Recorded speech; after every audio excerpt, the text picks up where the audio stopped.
De opening van Kippie in Venray zorgde woensdagochtend voor een flinke toeloop.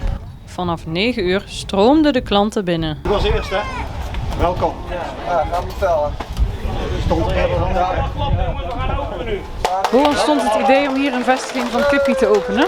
Nou, ik ken de Kippie al van andere plekken en ik dacht, oh, dat hebben we nog niet in Venray, dus dat moeten we hebben. En hoe reageerden de inwoners toen ze hoorden dat Kippie naar Venray zou komen? Nou, Facebook ontplofte en ik moet zeggen, vanmorgen bij de opening ontplofte het ook even, dus niet alles ging helemaal goed in het begin. Maar we hebben het nu weer snel, hopelijk alles onder controle. Dus sorry dat het misging, maar het komt goed. En had je verwacht dat er zoveel mensen op af zouden komen? Want ze waren er als de kippen bij. Ja, precies, er waren de kippen bij. Nou, we hadden wel heel veel personeel ingezet en hulp erbij. Maar zoveel had ik ook niet verwacht, nee, eerlijk gezegd. Hoe vroeg stonden de eerste mensen al in de rij? Daar kan ik eigenlijk geen antwoord op geven. Ik was er zelf om 7 uur, maar toen stonden er al klanten. Dus dat durf ik niet te zeggen. Maar ik denk wel nog vroeger. En zijn er speciale openingsacties voor klanten? Ja, we hebben heel veel openingsacties. We hebben net 50 pannen al weggegeven. Dus die zijn weg. Maar we hebben geloof ik 12 verschillende aanbiedingen. Ze staan in de Pelemaas, dus kun je ze vinden.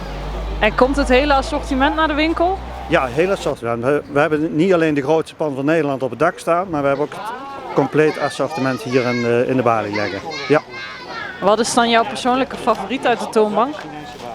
Dan denk ik toch gewoon de kippenpoot. En dan liefst als je net uit de oven komt.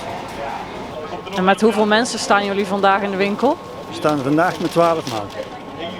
Maar normaal staan we met z'n 4. En hoe heb je je team dan voorbereid op de openingsdag?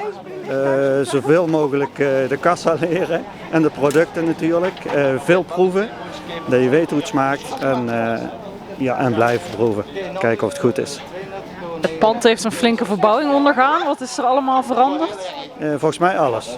En ook nog heel snel, 5 weken. Het team van Kippie ging erin en wij keken mee. Maar dat ging super snel en goed. Ja, en mooi. Dus jullie zijn tevreden met het resultaat? Tot nu toe zijn we heel tevreden. Ja, en ik hoop de mensen in Venray ook.